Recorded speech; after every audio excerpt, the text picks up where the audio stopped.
misterios de la vida. ¿Será lo mismo el Santo Sudario con la Sábana Santa? Eso nos intriga muchísimo con respecto a que podemos revelar ciertos datos que son claves para el desarrollo de la humanidad. Y a eso podemos sumarles más. Por ejemplo, estas personas que presentan algún tipo de estigma o ciertas escrituras que están descubiertas hace más de 1000 años, pero que hasta el día de hoy aún no sabemos de dónde provienen o qué significado pudiese tener, como por ejemplo el disco de Festos, las tablillas de Rongorongo, el manuscrito de Voynich, entre otras, que hasta el día de hoy, pese a tener grandes especialistas, avances de las ciencias y grandes estudios, no sabemos ni quién los hizo ni de dónde provienen. Ya vamos a estar con el profesor Hugo Cepeda. Antes, revisamos el siguiente informe con algunos datos con respecto a estos misterios de la humanidad.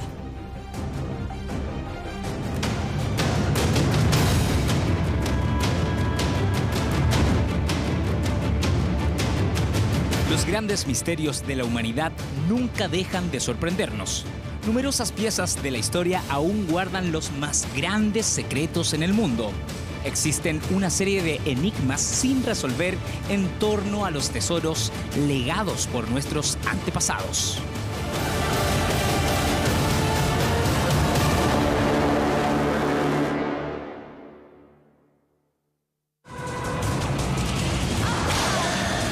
Son marcas en el cuerpo de personas similares a las heridas de Cristo. Ocurren hace siglos. Es uno de los fenómenos con más debate en la historia de la fe cristiana.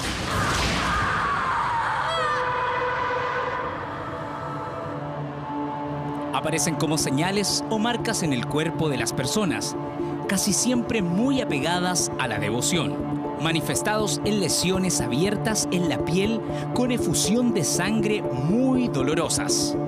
¿Con qué fin Dios concedería los estigmas? ¿Se puede distinguir si son marcas verdaderas o falsas?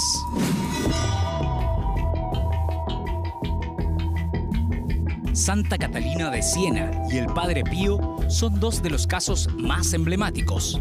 Los estigmas de la mujer eran visibles solo a sus ojos mientras vivió, pero el día de su muerte se hicieron evidentes para Grandes todos. misterios de la humanidad es lo que estaremos descifrando junto al profesor Hugo Cepeda en breve. Y a la vuelta de esta pausa comercial, acá en el Muy Buenos Días. Eso, y estamos con el profesor Hugo Cepeda para conversar y seguir viendo la nota sobre los misterios de la humanidad, como los estigmas y estas escrituras humanas que ni siquiera los medios más modernos han podido descifrar. Pongan mucha atención.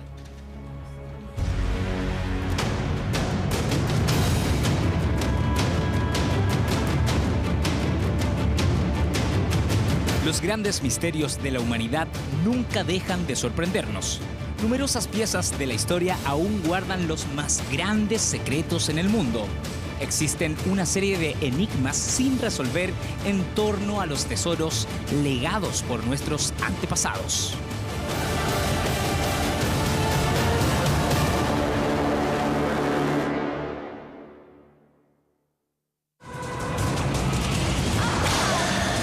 Son marcas en el cuerpo de personas similares a las heridas de Cristo. Ocurren hace siglos. Es uno de los fenómenos con más debate en la historia de la fe cristiana.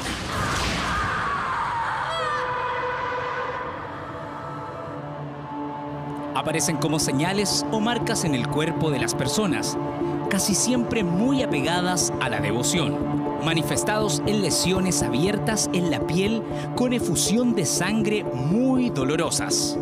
¿Con qué fin Dios concedería los estigmas? ¿Se puede distinguir si son marcas verdaderas o falsas?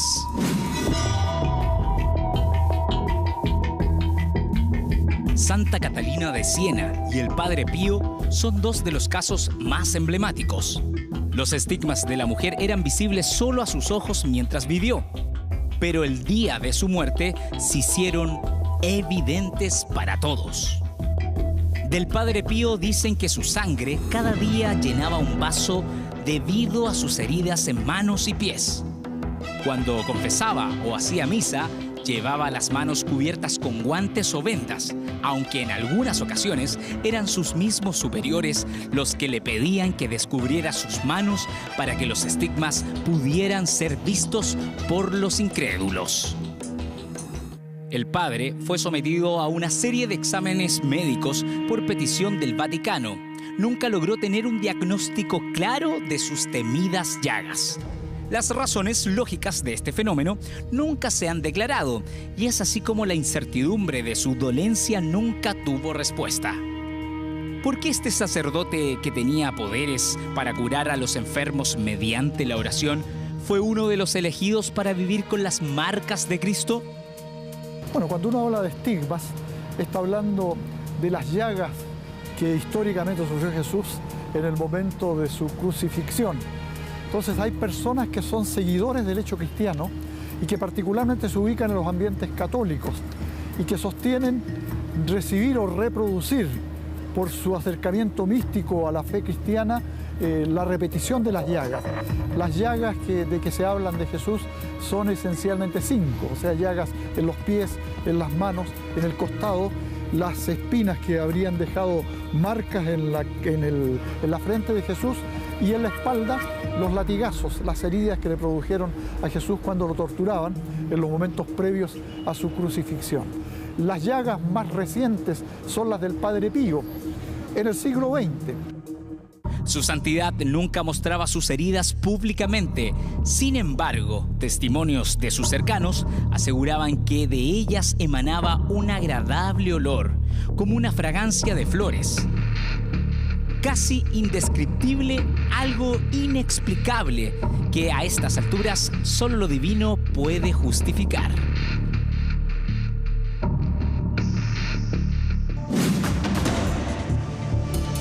Su propósito aún no ha sido determinado.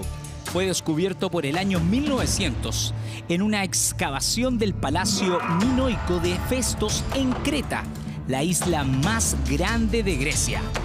El disco de arcilla representa imágenes por ambos lados. Con el paso de los años, se ha convertido en uno de los objetos más famosos en los misterios de la arqueología. El enigmático disco de Festos podría ser un antiguo himno a Astarte, diosa del amor y de la guerra. La diosa podría ser clave para descifrar el misterio. Lo cierto es que por ahora nada se sabe de la razón de este disco de arcilla con más de 3.500 años de antigüedad. ¿Qué misterios esconde el disco de Festos? El disco de Festos es parte de una gran cantidad de representaciones del tiempo que las primeras civilizaciones y en general los primeros habitantes tenían, porque uno tiene que entender que estas personas entendían el tiempo de manera circular, porque estaban muy sujetas a la agricultura. Se dan cuenta de esta concepción del tiempo circular, porque como eran agricultores, entonces tenían que ir sabiendo cuándo llegaba la primavera, bueno, excepto esta que está bien extraña, ¿no es cierto? El verano, el invierno, y así lo representaban. Si tú te fijas, coincide con los aztecas, con los mayas y otra forma. Entonces, y de hecho también el mundo griego va a heredar esto de la serpiente que se come a sí misma. Entonces, claro, quizás no vamos a entender qué es lo que dice el monito en particular, pero si es que llegase a tener un mensaje, el primer mensaje debería ser los ciclos de la naturaleza, ya cuándo hay que cultivar, cuándo no hay que cultivar, y así nos ordenamos en el tiempo. Una pieza absolutamente singular, enigmática y cargada de un enorme simbolismo, parece esconder una magia secreta en su interior. ¿Qué valor tiene el disco? ¿Qué información tiene este símbolo sagrado? Cabezas emplumadas, personas caminando, caras con tatuaje, esclavos, niños e incluso mujeres, corazones y flores son solo parte de las imágenes que encontramos. 26 centímetros lleno de historia y misterios sin resolver.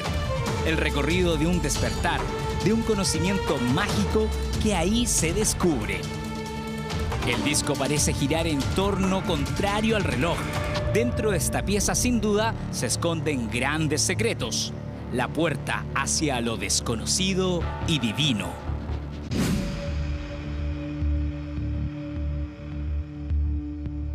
Las tablillas de Rongorongo son todo un misterio. Fueron descubiertas en Isla de Pascua en el siglo XIX.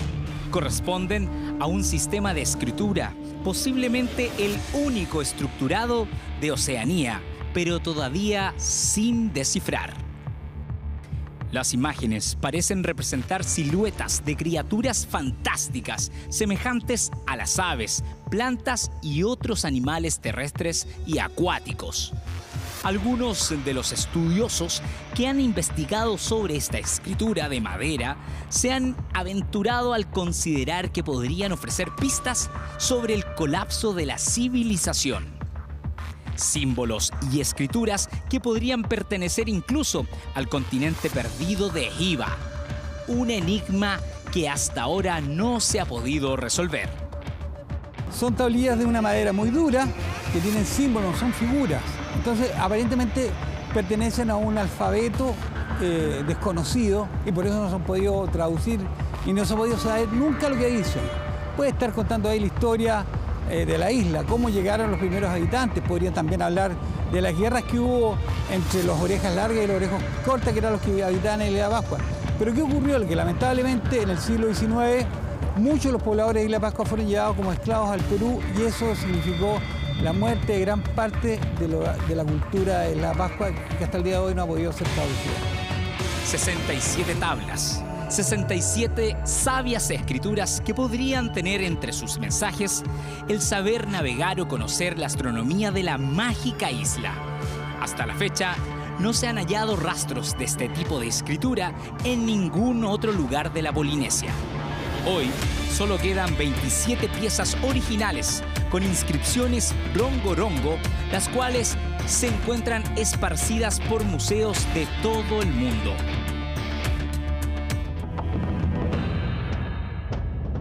Escritos hace más de 500 años, el manuscrito Voynich aún es todo un misterio. Su nombre es un homenaje al anticuario polaco de Wilfrid Voynich, quien lo adquirió en 1912. Desde ese entonces, nadie ha logrado entender los diagramas y dibujos de plantas que no parecen coincidir con ninguna especie conocida, lo que supone una dificultad añadida y una mayor intriga. El libro semeja a un auténtico tratado con 6 secciones diferentes sobre biología, astronomía, cosmología, herboristería, farmacéutica y cocina. Los detalles intrigantes de las ilustraciones han alimentado muchas teorías acerca del origen del libro, su contenido y los fines para los que fueron concebidos. Sin embargo, sus extrañas características y el contenido sospechoso de sus ilustraciones han llevado a muchos a pensar que el manuscrito es en realidad un engaño.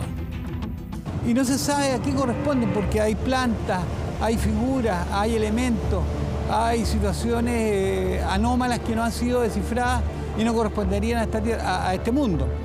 Hay algunos que dicen que es un auténtico fraude. Hay otros que dicen que podría ser producto de una civilización que ya había desaparecido.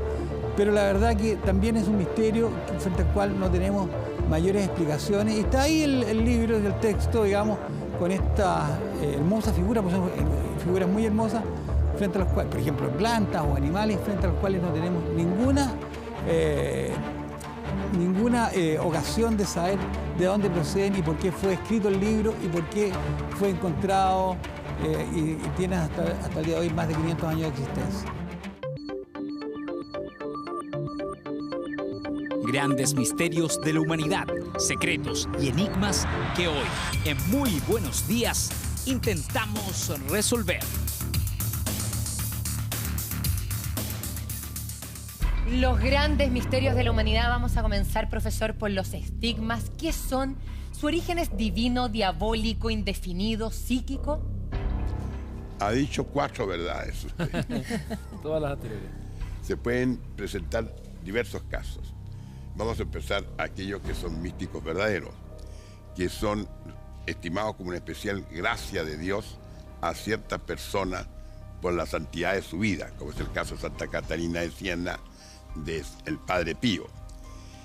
Lo que más se ha estudiado ha sido precisamente el del Padre Pío, que es más reciente. El Padre Pío murió en septiembre del año 1968, o sea, hace menos de 50 años.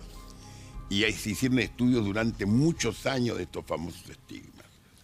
Y en realidad no se pudo encontrar explicación científica alguna, sobre todo la enorme cantidad de sangre que emanaban de los estigmas. Un vaso al día. Claro, entonces, y él nunca se hizo transfusión de sangre. Claro. O sea, cómo se reponía esa sangre. Además, también él lo ocultaba mucho y trataba de que no se mostrara, pero a veces lo mandara a que la mostrara. Y esto provocó precisamente una gran fama de santidad del Padre Pío. Pero que la santidad, para mí, se manifestó en otros aspectos mucho más importantes. La obra y la santidad de vida del Padre Pío. Eso es extraordinario. Por ejemplo, él 2 veces anunció que Juan Pablo sería Papa. Una vez estaba muy cansado, en el año 1945, Pío, el Papa Wojtyla estudiaba en Roma, en el Angelicum, y tuvieron que echar a la gente. Entonces dijo, cuidado, ese joven que está, ese joven que está en esa puerta, no, que venga. ¿Pero por qué? Porque va a ser Papa. Y después, una vez que le pidió, siendo arzobispo de Cracovia, Wojtyla, un favor al Padre Pío que sanara a una persona con sus oraciones, hay un montón de cartas. Y esa pasó, y esa era la de Wojtyla, y sanó a la persona. O sea, tiene mucho, el don de la bilocación, estar en 2 lugares simultáneamente. Y esto se comprobó no solamente en la misma pieza, o en el mismo lugar, o en la misma ciudad, sino que una vez estaba en Estados Unidos y estaba en el lugar donde él residía. Comprobado todo. Wow. Y lo más extraordinario, que una vez se logró determinar que está en un mismo lugar, pero 2 días diferentes. ¿Cómo? Misteriosamente. Profe, hoy y mañana. ¿Qué dice la ciencia al respecto? Porque si claro, bien él trataba de ocultar estas heridas, claro, la que ciencia uno lo puede homologar con lo que sufrió Jesús. Admite que muchas veces, por eso lo que decía la Mari, en realidad es verdad también, pueden ser efecto de una situación psíquica muy especial, un estado histérico que puede producir este tipo de estigmas. Yeah. Muchas veces cuando una persona está pasando por una gran depresión muy grande, le aparecen heridas también en el cuerpo. Y esto mezclado con un cierto religiosidad pueden aparecer. Otras son un fraude. Claro. No hay que, actualmente, por ejemplo, en el mundo deben haber unos 100 o 150 personas que están estigmatizadas. Pero lo más curioso, hay otra cosa, que hay que relacionarlo con la sábana santa. Jesús fue crucificado clavándosele el clavo en la muñeca. Claro. No en la palma de la mano, porque si no se habría roto. En cambio, la muñeca no se rompe y se hunde el pulgar. Por eso que la sábana santa no está reflejado el pulgar. Ahora, entonces, pero durante la Edad Media, la iconografía religiosa ponía el clavo en la palma. Y sin embargo, todos estos estigmatizados tienen los estigmas en la palma, pero no verdaderamente en la muñeca. Y yo creo que esto se debe a la influencia cultural, porque la influencia cultural influye mucho en la manera como se expresa muchas veces la voluntad divina. Pero la Iglesia también muchas veces no creía en estos casos. En el caso del Padre Pío, primero el Padre Gemelli fue el que dice que es de origen neurótico. Neurótico, exactamente. Y después durante 10 años al Padre Pío lo dejan encerrado sin poder ver a nadie, después de que todo el público lo ha ido a ver, de que le pedían... Pero es que hubo varias cosas de por medio. Si hubo casos, por ejemplo, de que una dama entró al convento llamada por un hermano, que no era sacerdote, hermano Alego, cooperador, la entró a su pieza. Y al irse, se dio cuenta el Padre Pío, entonces salió, ¿qué es lo que está pasando? Y en ese momento está la mujer ahí, el otro se esconde, y al superior la mujer le dice que venía a visitar al Padre Pío. Inmediatamente, por supuesto, que le aplicaron medidas disciplinarias. Eso sufrió mucho. Además, incomprensiones por parte de la Iglesia de Roma también. El Vaticano hizo cuántos exámenes. Le prohibieron confesar, porque era un confesor eximio. En primer lugar, tenía el don de lenguas. Cada uno se confesaba en la lengua que tenía. Él hablaba italiano y latín. Griego casi no hablaba. Pero se calcula que más o menos 27 lenguas, incluyendo chino, mandarín y japonés. Wow. Pero a mí me contaron una persona que era hija de una persona que era nacional polaca y se confesó con el Padre Pío en polaco, que costaba mucho confesarse, pero también era muy estricto. En ciertas ocasiones, muchas veces manifestaba que alguien se confesaba escucharme. Hijo mío, está bien lo que me he hecho, pero te falta algo importante. No, padre. A ver, hagamos memoria. Fecha tanto, tal parte. ¿Te acuerdas? Ah, sí, padre. Bueno, sale del confesionario, haga un nuevo examen de conciencia y te confiesa de nuevo. O sea, calculaba, porque es un caso extraordinario. Pero en todo caso, algo queda claro. Él no fue declarado santo por los estigmas, lo fue por su vida heroica. Y que de hecho el que canonizó al Padre Pío fue el mismo el Papa Juan Pablo II, que fue quien dijo él que iba a ser Papa después. Exactamente. Será en señal de gratitud, a lo mejor no. Pero hay una cosa, y el de Santa Catalina, muy curioso. Santa Catalina tenía los estigmas, pero en secretos. Y hay una cosa muy que es muy importante, el papel que en la iglesia desempeñó esta santa dominicana, Santa Catalina de Siena, por eso es doctora de la iglesia. Es doctora de la iglesia. ¿Qué pasó? El Papa se ha ido a vivir al sur de Francia, al lado del Ródano, en la ciudad de Aviñón, y abandonó Roma. 70 años duró, igual que el exilio de Babilonia. Entonces ella luchaba junto con otras personas para que el Papa retornara a Roma. Ella visitó al Papa, le escribía y le insistía que Roma estaba viva. Y como coincidió el famoso terremoto de 1350 que destruyó gran parte de Roma, y además la peste negra, entonces Santa Catalina insistió y volvió el Papa. Gracias a sus plegarias de ella y de Santa Brígida de Suecia, volvió nuevamente a Roma. O sea, tuvo un papel público, como era muy común en las mujeres en la Edad Media, en la religión. Un papel público que realmente influían en las decisiones eclesiásticas. Y el otro caso más interesante todavía, en mi opinión, es el de Santa Teresa de Jesús de Ávila. Santa Teresa fue transversada, un ángel le lanzó un dardo de amor y le atravesó el corazón. Unión mística. Unión mística eso no se notaba, pero no era así. El corazón de ella está intacto todavía en el lugar de su sepultura, que es en Alba de Tormes, en España. Y se ve precisamente dos cicatrices. Una que penetra de una aurícula y sale por el otro ventrículo. O sea, está total. O sea, efectivamente había señales canales. Y el famoso Lorenzo Bernini, el gran escultor, el gran artista de Roma del siglo XVII, llega, hizo una estatua. En la iglesia de la Victoria se llama la Transverberación de Santa Teresa. Claro que ve un ángel con cara de sátiro que está tirando la flecha, y en éxtasis Santa Teresa. Claro que no un éxtasis místico. Entonces, profesor, de ser divina esta marca y no provocada, ¿cuál es el mensaje que quieren transmitir? El mensaje es demostrar ante los fieles cómo se asume la pasión de Cristo. Todos tienen que asumir la pasión de Cristo, porque con nuestros dolores, con nuestras dificultades, nosotros misteriosamente completamos la pasión de Cristo. La completamos. Entonces, para demostrar esta participación, precisamente ocurre eso. Es que ahí explíquenos, profesor, cómo distinguir los estigmas cuando la iglesia, si bien no son un dogma de fe, ya en algunos casos los acepta y dice que son reales. Decíamos que incluso pueden tener origen diabólico. Entonces, si tiene distintos orígenes, cuando son reales para la iglesia, ¿qué requiere, por ejemplo? Que no cicatrice, que no tenga mal olor. No solamente eso. Bueno, que no tenga mal olor. En el caso del Padre Pío no tenía mal olor. Santa olor Teresa, a rosa tenía olor a rosa. El aroma en los últimos días Santa Teresa era también de rosas. Ella no lo sentía, ella creía que era nauseabundo, tanto que cuando la visitó la duquesa de Alba, de Tormes, llega y le dice, pues aquí no hay olor de nauseabundo, esto tiene olor a rosas. Aroma a rosas. Santa Catalina igual.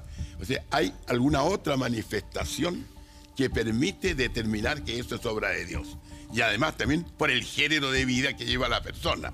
Porque muchos de los estigmatizados que conozco actualmente no llevan ese género de vida. Pero hay otros misteriosos. Teresa Neumann, por ejemplo, que murió unos 60 años atrás, no fue canonizada. En Roma normalmente hay personas estigmatizadas. Hay el caso de una monja que murió unos 50 años atrás, dominica también igual que Santa Catalina, que todos los viernes santos hasta el domingo entraba en éxtasis y derramaba sangre. 1,5 litros, 2 litros de sangre. No tenía transfusiones. Todos los años lo mismo. Pero después llevaba una vida corriente. No pudiera decir que era santa. Pero como dice la Mari, entonces pueden haber estigmas diabólicos. Y diabólicos sí. Cuando hay por objeto, por ejemplo, provocar alguna confusión entre cristianos.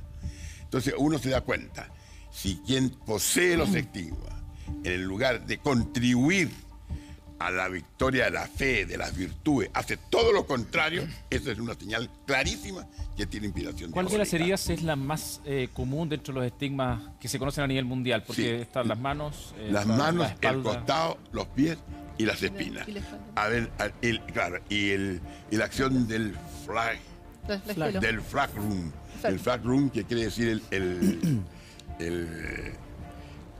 chicote, el látigo que tenían los romanos con puntas de acero. ¿Hay que tenerlos todos para que se confirmen como estigmas? Sí, ¿O solo uno? Bastarían algunos nomás. Bastarían algunos. ¿Son dolorosos para las personas que terriblemente dolorosos. Sí. ¿Y hay personas, profe, no ligadas a la iglesia que están manifestando estos estigmas, por ejemplo? Yo creo que sí. Yo creo que las hay. No puedo comprobarlo, pero creo que las hay. Personas que tal vez ni siquiera entienden por qué estoy teniendo esto. Que no entienden. Bueno, generalmente eso viene a través de las películas, ¿ah? Pero generalmente tiene que ser gente muy ligada. Muy ligada. Y en general a la gente que le sucede, o no, si no es alguien que no ha tenido fe, por ejemplo, ¿se convierte o hay casos que se hayan vuelto locos por esto? Una de las dos. Por eso que usted siempre da las dos soluciones. En caso puede ocurrir. Personas que se convierten, personas que se vuelven locos. O le viene la obsesión. Yo he conocido personas, nunca he visto estigma en alguna persona, en Roma vi uno. No, pero que a la larga las personas se ponen obsesivas y se dedican a profetizar. Ese punto es el dudoso. ¿Por qué? Porque el caso del Padre Pío, el caso de Santa Catalina, se referían a situaciones actuales. Que retorne el Papa a Roma, Santa Teresa que se haga la reforma carmelitana, el Padre Pío que cambió nuestra conducta. Pero si mañana pueden que hayan dicho también algunas cosas para el futuro, pero el hecho de que mañana alguien se declare estigmatizado y empiece a anunciar el fin del mundo para el día 18 de abril del año 2095, entonces quiere decir de que ahí está precisamente orando mal. ¿Por qué? Porque nadie sabe cuándo va a ser el fin del mundo. El cosmos, que en cierto modo es una unidad, así como nosotros no sabemos cuándo es nuestra muerte, la muerte del cosmos tampoco sabemos que vendrá, pero no sabemos cuándo. Profe, también hay una confusión porque todos tratamos o lo ligamos mucho y creemos que es lo mismo, el santo sudario con la sábana santa, estos restos del rostro de Jesucristo que estaba en el minuto en que lo golpeaban, lo condenaban previo a su crucifixión, y ahí llegan y se limpia su rostro. Y tendemos a confundirlos. ¿Son lo mismo? ¿Tienen diferencias? ¿Y qué descubrimientos se han obtenido? Un trasplante comienza, sobre todo al corazón, comienza a asumir características propias del donante, aunque no lo hubiese conocido en vida. Esto se ha comprobado que es verdad. ¿Por qué? Misteriosamente. Lo que yo podría decir que antiguamente siempre se decía que los sentimientos de amor, de odio, las pasiones radican en el corazón. Ahora la ciencia dice que es el cerebro. Pero el corazón siempre ha tenido a lo largo de la historia una importancia respecto de sentimientos y respecto de conocimientos también. Profe, y yo creo que esto lo comprueba en algunos casos. Sí, dígame nomás. Porque esto nos habla también de que no somos cuerpo y alma por separado, sino que hay una mezcla y hay un poquito de todo cuando, por ejemplo, existe un trasplante o cuando se entrega este cariño y uno empieza a tener visiones de gente que ni siquiera uno conoce. Que uno conoce. Y además, este misterio como de una transmisión de conocimiento. Por lo tanto, hay que llegar a la conclusión que en corazón, fundamentalmente, en él residen sentimientos, aspectos espirituales. Por eso se dice que la gente de repente que ha tenido muchas penas se infarta. Se infarta o dice, este hombre tiene dureza de corazón, este tiene buen corazón. En el fondo el corazón en nuestra cultura tiene una importancia enorme. Y yo creo que hay algo que dice usted. Ahora, en el caso concreto yo creo simplemente que Dios esperaba que este joven tuviese justicia y se supiera la verdad. Ese es el fondo, el contenido y lo que podemos llamar como resultado de la película. Y que ella, sin duda, también siguiera con el amor, porque ahí lo encontraron entre ellos dos. En el fondo, sí. Profe, también hay un misterio, que lo habíamos adelantado y comentado también, sobre la diferencia entre el Santo Sudario y la Sábana Santa, porque muchos lo confundimos, y lo que nos referimos es, en el minuto en que Jesús va a ser crucificado, está siendo duramente golpeado, se le acerca una mujer y lo limpia. Bueno, en el momento en que iba con la cruz, eso es lo que llaman el velo Verónica, que no tiene nada que ver con el sudario ni con la Santa Sábana. Eso bueno, ahora bien, Jesucristo sufre los azotes que han marcado en la espalda, es crucificado, muere, dice el Evangelio, inclina la cabeza y muere. El soldado romano, una vez muerto, lo traspasa con la lanza y brota sangre y agua, porque él murió de una congestión pulmonar. Y entonces ahí le ponen inmediatamente el sudario en la cabeza. ¿Por qué? Porque en aquella época, por las creencias de la época, una persona que tenía desfigurado el rostro por tortura no podía estarse enterrando en esas condiciones. Había que limpiarlo, lavarlo antes. Entonces la sangre, que en ese momento era fresca, porque estaba recién muerto, se impregna precisamente en este sudario. Bien, después lo sacan, sacan el sudario, lo dejan a un lado, lo ponen en la Santa Sábana completamente y lo cubren. El día de la resurrección, cuenta el Evangelio que los apóstoles San Pedro y San Juan llegaron a la tumba. Y al entrar, San Pedro divisó y vio doblada en 4 partes la Santa Sábana, entre paréntesis que dobla en 4 partes. Y un poco más allá también doblado el sudario. Y esto produció ciertos efectos, porque la imagen aparece en la Santa Sábana, no en el sudario. Ahí está la confusión. Pero ¿qué ocurre? Que cuando se extiende la Santa Sábana y se pone el sudario encima, las manchas de sangre del sudario coinciden con las heridas en el rostro de Jesús y con los clavos de espina. Ahora, la Santa Sábana se venera en la Catedral de Turín, Italia, y el Santo Sudario en Oviedo, en España. ¿Cómo llegaron? Llegaron misteriosamente hasta cierto punto. ¿Cómo? Porque cuando los cruzados, instigados por los venecianos, invadieron y se tomaron la ciudad de Constantinopla, que era cristiana, y dejaron la pelería ahí. Entre otras cosas, se tomaron estas 2 reliquias y se las llevaron al Occidente, a Francia, donde la tomaron los templarios. Después de la muerte del gran maestro templario Jacobo de Molé, quedaron estas reliquias en Francia todavía. La Santa Sábana, y una noble se la entregó de regalo a la familia Saboya, que fueron los futuros reyes de Italia, que en Turín la colocaron. Por eso es que es falsa la leyenda, cierto, que esto fue pintado en la Edad Media por Leonardo da Vinci. Porque consta, porque está puesto escrito, que el 26 de julio de 1453 se entregó a Turín. Y da Vinci nació el 51, 2 años antes, no podía hacerlo. Y entonces, y el otro, ese está más claro, la tradición de Constantinopla, hasta que llegó a Oviedo, donde está actualmente. Ahora, las pruebas para demostrar, bueno, lo que se ha demostrado, que eso es una sábana en la cual fue crucificado un hombre, no se sabe si es Jesús o no. Podría establecerle que lo es, pero cuidado, la sábana no prueba la resurrección, porque si no se sería una persona viva, está muerto, porque nadie vio la resurrección, ni los apóstoles. Se las vieron las apariciones posteriores. Pero ya, usted dice que la Sábana Santa o el Santo Sudario están en lugares diferentes. Pero no se sabe efectivamente si son o más o menos hay comprobación las comprobaciones. Primero un carbono 14 en el año 1988 dijo que era datadas del siglo XV. Después hizo el estudio. ¿Por qué? Porque no sacaron la cera, la esporada de flores, todas esas cosas. Entonces eso lo dio más tarde, porque lo trasladaban de un lugar a otro en malas condiciones. Después se ha hecho uno posteriormente, 10 años más tarde, y se comprobó precisamente que el Santo Sudario es, que la Santa Sábana data del siglo I. Oiga, profe, pero si son efectivamente, debiera ser muy milagroso, ¿no? Sí, dicen que son milagrosos, Actualmente, por ejemplo, o sea, hay otra prueba más, pues, la prueba de las flores.